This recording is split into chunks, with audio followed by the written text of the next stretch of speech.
खत्म होता चला जा रहा है। चारों तरफ आप देख रही हैं नित नए कानून, नित नए रेट्स, जीएसटी की परेशानियां, सर्वर की परेशानियां, आईटी उद्योग की परेशानियां, ये डिजिटलाइजेशन के चक्कर में चाहे कुछ भी आप बंद कर लो, देश नहीं बंद होने दूंगा, ये संजय अग्रवाल का वादा है आपसे। जेब खाली कर दो, गुल्लक के पैसे तोड़ दो, सारे पैसे अपने उपयोग में लगा दो, लेकिन देश का अर्थ व्यवस्था, क्योंकि मैं पूरे जिंदगी व्यापार उद्योग को प्रोटेक्शन देता रहा हूं, किसानों को, जवानों को के लिए लड़ता रहा हूं, मैं खुद एक किसान हूं, तो ये देश नहीं डूबने दूंगा। ये जो हमारी अनऑर्गेनाइज ताकत है, चाहे कृषि की हो, चाहे उद्योग की हो, चाहे व्यापार की हो, इसको खत्म हम नहीं होने देंगे। इसके लिए किसी भी सीमा तक जाना पड़े, हम संघर्ष करेंगे। चौथी बात, जो महिला आरक्षण बिल की है, जो अभी तक लागू नहीं हो पाई, क्योंकि पार्टी की राष्ट्रीय अध्यक्ष पूनम गुप्ता जी का विजन और मिशन है कि महिलाओं को सशक्त करना, उनको आर्थिक दर से मजबूत करना, उनकी स्वतंत्रता के लिए काम करना और उसके द्वारा देश को मजबूत करना। तो इसके लिए हमारी मांग है कि महिला सशक्त बने, सशक्त भारत बने और एमपी और एमएलए के चुनाव में 33% महिलाओं का आरक्षण लगे, यह हमारी मांग है। और यह मांग राष्ट्रीय संस्थापक होने के नाते मैं राष्ट्रीय अध्यक्ष पूनम गुप्ता जी को समर्पित करता हूं। हमारी राष्ट्रीय अध्यक्ष आपसे 2 शब्द कहेंगे।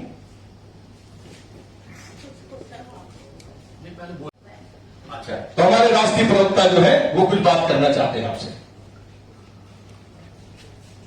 डियर फ्रेंड्स एंड जर्नलिस्ट मित्रों, हमारे पार्टी प्रमुख श्री संजय अग्रवाल जी और जातीय अध्यक्ष दीदी Poonam Gupta ji and all other party members.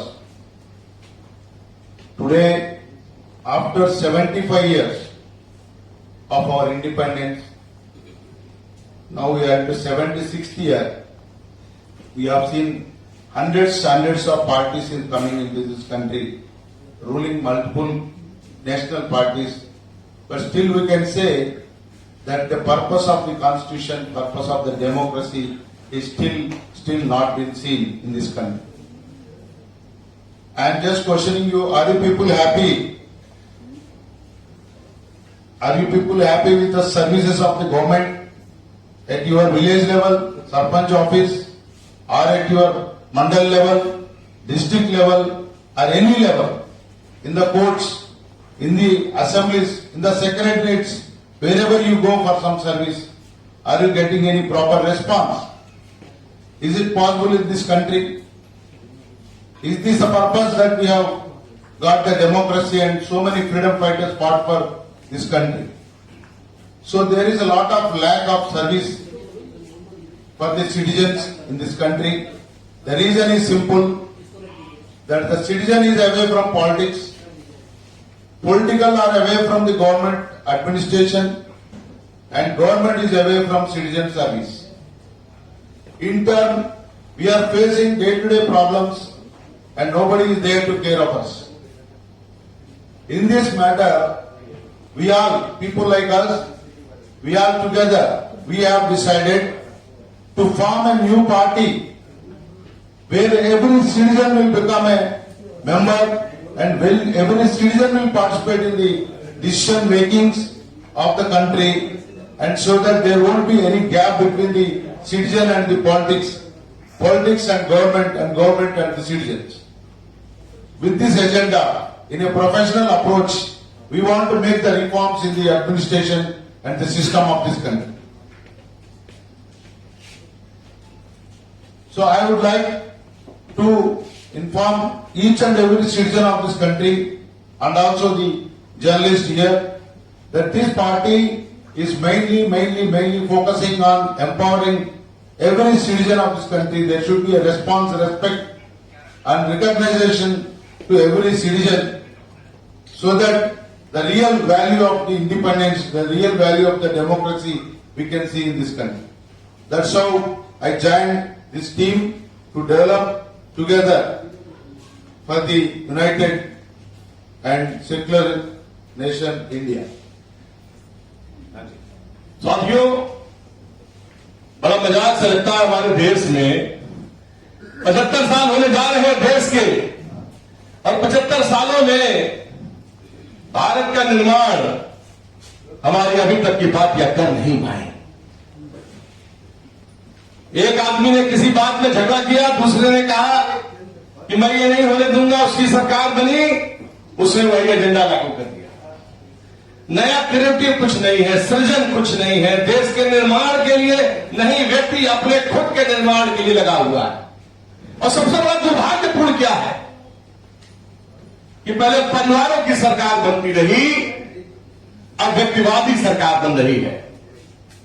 और हम क्या चाहते हैं आप सबके साथ मिलकर के? हम ये चाहते हैं कि अब नहीं चलेगी, नहीं बनेगी व्यक्तिवादी व्यक्तियों की सरकार। अब नहीं चलेगी, नहीं बनेगी, न बनने देंगे व्यक्तिवादी व्यक्तियों की सरकार, न परिवारवादियों की परिवारवादी विदेशी सरकार। अब बनेगी स्वदेशी, हमारी आप सबकी भारतीय स्वदेशी कांग्रेस की स्वदेशी सरकार, स्वदेशी सरकार, स्वदेशी सरकार। बोलिए, आप लोगों को चाहिए कि नहीं चाहिए अपने देश की सरकार? आप पत्रकार भाई, मैं आप ही लोगों से पूछता हूं, चाहिए ना देश की सरकार? विदेशी सरकार कौन सी है?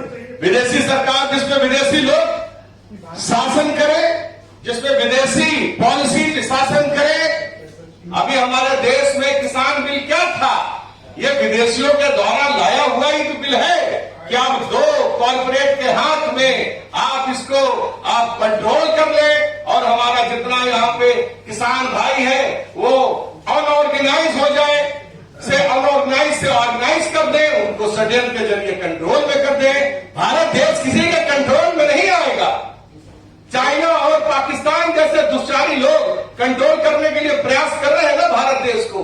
भारत ने कई बार रगड़ करके ठोका है उसको। कहने का मतलब यह है कि इस भारत देश में अब स्वदेशी काम आगे बढ़ेगा, आपके लिए काम। आप पत्रकार भाई हैं, मैं आज पूछता हूं, इतने वर्ष हो गए, 75 साल, हम बाबा साहब अम्बेडकर को मानने वाले लोग हैं, क्या पत्रकारों के लिए कोई बिल आया? आपका आर्थिक ढांचा मजबूत करने के लिए कोई बिल आया?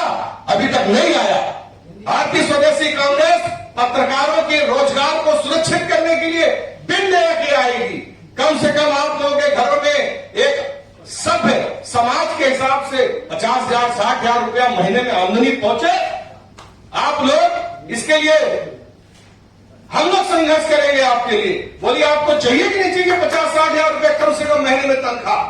निश्चित रूप से चाहिए, ज्यादा चाहिए। सत्ता में आने से पहले सभी पार्टियां कहती हैं सर। हम ऐसे नहीं, हम संजय अग्रवाल हैं, हम जो कहेंगे वही करेंगे। आप भैया, आज तक हमने पीछे जो 30 साल पहले कहा था कि हमारी सरकार बनेगी, हम स्मार्ट गांव बनाएंगे। सर, हम आज भी लड़ाई लड़ रहे हैं स्मार्ट गांव के लिए। हमने कहा था कि हम वृक्षारोपण करेंगे। हम गुजरात में भी जाके स्टार्टअप ग्रीन गुजरात कराए, एक को वृक्षारोपण का अभियान छेड़ा। कहने का मतलब जो कहो वो करो, ये वही लोग कर सकते हैं जिनके वर्ष की कीमत है। ये आपका विवेक है कि आपको समझना देश कहां जाएगा। अच्छा, आप बताइए, सड़क पे जाते हैं अब ये कानून ले आई है सरकार दिल्ली की, है नकल करती है दूसरों की। 10 साल के बाद डीजल का गाड़ी नहीं चलेगा। अरे भाई, क्यों नहीं चलेगा? अगर वो गाड़ी मेंटेनेंस है, उसका फिटनेस है, तो आप क्या कोई गाड़ी अपना कसूर के पैसे से खरीदता है? आराम में थोड़ी खरीद रहा है कोई गाड़ी। आपने कहा 10 साल बाद गाड़ी नहीं चलेगा। किसको अधिकार है ये कानून लाने का? जनता से बड़ा कानून कुछ नहीं है। अभी आप कहते हैं कि जन सेवक, मजाक करते हैं। मैं कहता हूं, सारे सरकारी अधिकारियों को सीओजी नंबर मिला हुआ है। सबके लिए तय है कि भाई 3 से 5 डेली जनता की समस्या सुनेंगे। अरे, जनता को 5 बनवा के अंदर बिल्डिंगों में नहीं घुस पाती। इसको कौन सुरक्षित करेगा? गुड गवर्नेंस कौन लाएगा? उसके लिए है भारतीय स्वदेशी कांग्रेस। हम इसके लिए संघर्ष करेंगे कि प्रत्येक सरकारी आदमी 3 से 5 खुलेआम बैठ करके जनता की बात सुने, उसका निपटारा करे। नहीं करेगा तो उसके लिए भी एक गारंटी विधेयक लेके आएंगे। जनता का अभी हम लोग सड़क पे गए, 10 साल में गाड़ी नहीं चलेगी। कहीं गाड़ी सड़क खराब है, टैक्स सबसे आप लेते हैं, गाड़ी ठुक गई, आदमी मर गया, उसके लिए कौन जुर्माना देगा? हमारी सरकार बनेगी तो सरकार जुर्माना देगी। जैसे जनता से सरकार जुर्माना वसूलती है, वैसे ही जनता को के हित में सरकार को जुर्माना देना पड़ेगा, तभी तो कार्य पद्धति स्ट्रांग बनेगी। जिस आदमी की गलती से, अधिकारी की गलती से वो सड़क खराब है, जिस ठेकेदार की गलती से सड़क खराब है, तभी तो उसको सजा मिलेगी। ये सब आप लोग चाहते हैं तो हम आपके साथ हैं। कमिंग इलेक्शन राजस्थान और मध्य प्रदेश में जी, आपका वो क्या बोलते हैं उम्मीद क्या है? मतलब कमिंग इलेक्शन मध्य प्रदेश में हम लोग चुनाव लड़ने जा रहे हैं। तेलंगाना का चुनाव लड़ेंगे, आंध्रा का चुनाव लड़ेंगे, हरियाणा का चुनाव लड़ेंगे, पूरी ताकत से लड़ेंगे। ताकत में लोग जुड़ते जा रहे हैं, लोग आ रहे हैं, हमारी विचारधारा से सहमत हो रहे हैं। भारत देश में जहां भी हमको कैंडिडेट मिलेंगे, आप सबके सहयोग से मिलेंगे, हम देश का वो सभी चुनाव लड़ेंगे। भारतीय स्वदेशी कांग्रेस अपनी किसी भी प्रकार की नीति से, सिद्धांत से कोई समझौता नहीं करेगी। अभी आपने किसानों की बात की, किसानों आपके पास क्या पॉलिसी है किसानों के लिए? किसानों के लिए हमने भैया 1991 पॉलिसी दे दी थी, जब हमने कहा था कि स्मार्ट भारत देश में स्मार्ट गांव चाहिए और स्मार्ट शहर लाइए, लेकिन उससे पहले स्मार्ट गांव लाइए। तो हमने कहा था कि किसानी को का औद्योगिकरण करना चाहिए। क्या करना चाहिए? किसानी का औद्योगिकरण करना चाहिए। ये हमारा शब्द है, स्मार्ट गांव संजय अग्रवाल का शब्द है। पहली बार हमने कहा था प्रत्येक गांव के अंतिम व्यक्ति को आर्थिक दृष्टि से सशक्तिकरण बना करके, प्रदान करके, रोजगार मुहैया करा करके आत्मनिर्भर भारत का निर्माण करेंगे। किसी को 5 किलो गेहूं, 5 किलो चावल, 1 किलो दाल दे करके कोई आत्मनिर्भर भारत बनेगा क्या? रोजगार, सुरक्षित रोजगार, किसानी को बनाइए औद्योगिकरण, अच्छी बीज दीजिए। वहीं पे हर किसान के पास एक फैक्ट्री लगाते हो, 2000 स्क्वायर फुट में, 5000 स्क्वायर फुट में फैक्ट्री लग जाती है। क्यों नहीं ऐसी व्यवस्था करते जिसके पास, किसान के पास 10 एकड़, 20 एकड़, 5 एकड़, 1 एकड़, कई एकड़ जमीन है, वहां उद्योग लगाओ। किसानी जो उसकी उपज होती है उसको फैक्ट्री वही लगवाओ, पूरा देश खुशहाल बनेगा। वो योजना संजय अग्रवाल के पास है, किसी के पास हो। मैं तो चैलेंज करता हूं भारत देश के जितने भी नेता, जितने अधिकारी हैं, लाइव बैठिए, चर्चा करिए, आइए बात करिए, सोल्यूशन मैं दूंगा आपको, और ना दे पाऊं तो राजनीति से संन्यास ले लूंगा। जी बोलिए।